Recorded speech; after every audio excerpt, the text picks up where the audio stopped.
All right, everyone, buckle up, because today we are diving deep into something truly fascinating. What squirrels eat. You sent over this paper all about the red squirrel's diet, and, well, let me tell you, it's not just acorns and nuts. No, not at all. It really challenges what we typically picture, with squirrels. This study from 1984 found that mushrooms play a huge role in their diet. Wait, mushrooms? Really? Like a lot of mushrooms? Yeah, macrofungal fruit bodies, to use the scientific term, but yeah, tons of them. Huh. I always thought those were like a side dish, not a main course. Well, think about it this way. The researchers analyzed 14 different types of mushrooms, and some had even more protein and nutrients than some seeds, like way more. Okay, you're really making me rethink squirrels here. But why mushrooms? Wouldn't something like a nut or seed be easier to find?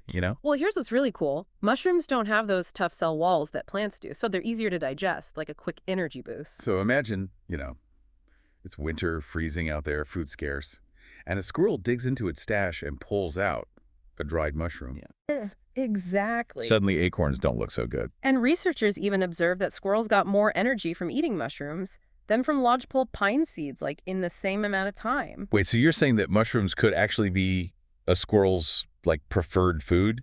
Potentially, yeah. Based on what they found in the squirrels' stomachs and how much energy those mushrooms provide, it's possible mushrooms could cover half of a squirrel's daily energy needs. Half.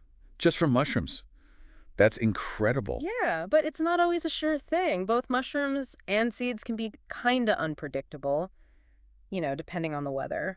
So some years, tons of mushrooms, some years, barely any. So Exactly. it's like squirrels need to be adaptable. They can't just rely on one food source. Exactly. They're always adjusting to what's available. This is already changing how I see squirrels. They're not just those cute little nut gatherers, but like strategic foragers, making the most of their environment. That's a great way to put it. This study really challenges our assumptions about them. They're not just seed eaters, they're opportunistic mycophagists. Mycophagists. Love that.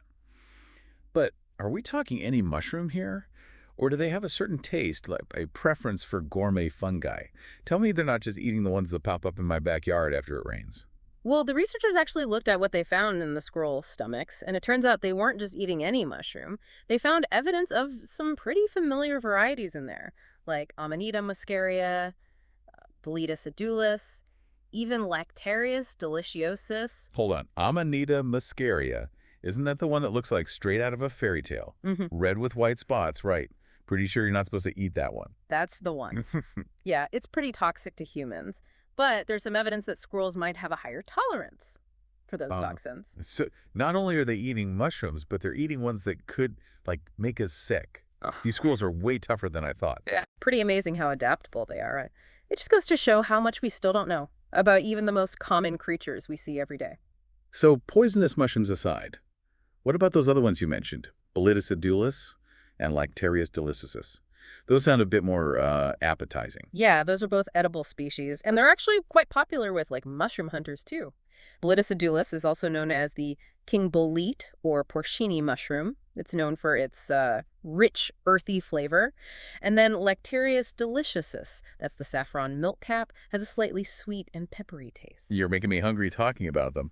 So it sounds like these squirrels aren't just surviving, they're like dining on some gourmet fungi. Yeah, and let's not forget the nutritional benefits we talked about. All that protein, phosphorus, all that good stuff. Right, so they're not just filling their bellies, they're actually being pretty selective, getting the nutrients they need. Yeah, they've got their own little squirrel nutrition plan going on. Exactly.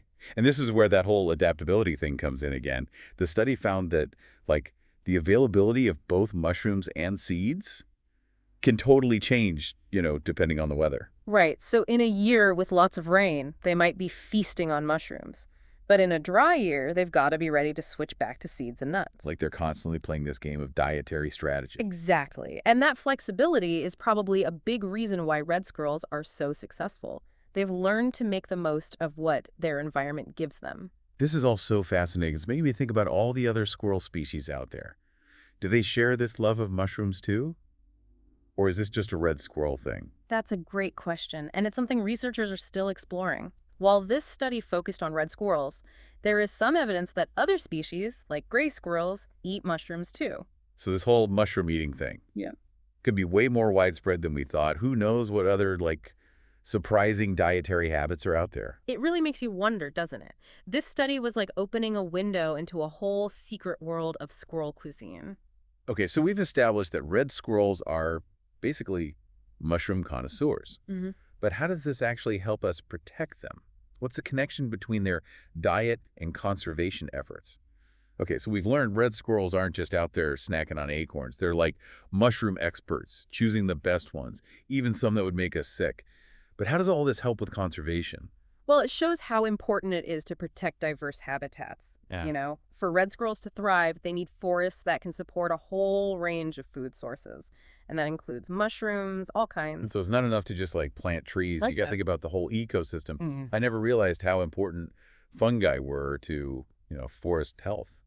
But it makes sense. If we want to protect squirrels, we got to protect their food supply. Exactly. And some forest management practices are already changing, going in that direction, like leaving more deadwood in the forests. That creates like the perfect environment for all sorts of fungi. Oh, that's cool. I always thought leaving dead trees around was just like an aesthetic thing, making the forest look more natural.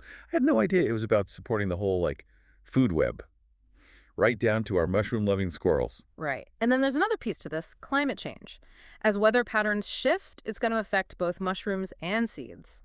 The things squirrels rely on. Ah, so all those changes in the weather could really mess things up, making it harder for them to find food. Exactly. And if we want to, protect them, come up with good conservation strategies, we need to understand how climate change might impact both fungi and seed production. It's all connected. This deep dive into squirrel food has really, like, opened my eyes Yeah. to how everything's connected in nature. It's amazing how something as simple as, like, what a squirrel eats can lead to all these bigger questions about habitat health, biodiversity, even climate change. It really shows that even the smallest creatures Yeah. can have a big impact on the planet and that we still have so much to learn, even about animals we think we know. Totally. So for everyone listening, why should we care about what a squirrel eats in the woods? I think it's a reminder that nature is full of surprises. We might think we know a lot about the creatures around us, but there are always new discoveries to be made, even right in our own backyards. And it's a call to action, right, to protect these ecosystems, even in ways we might not have thought of before. By understanding how different species are connected, even the tiny ones, we can make better choices about how to, protect our natural resources. Yeah, appreciating how complex nature is and understanding that everything has a role to play. So let's recap. We've busted the myth that squirrels are just obsessed with nuts. They're actually pretty savvy mushroom foragers, changing their diet based on what's available. They're a key part of the forest ecosystem and a reminder of how everything's connected. And who knows, maybe this will inspire people to take a closer look at the creatures they see every day. What other, like, secret food adventures are happening right under our noses? That's something to think about. Thanks for joining us on this deep dive into the world of squirrel food. Until next time, keep exploring.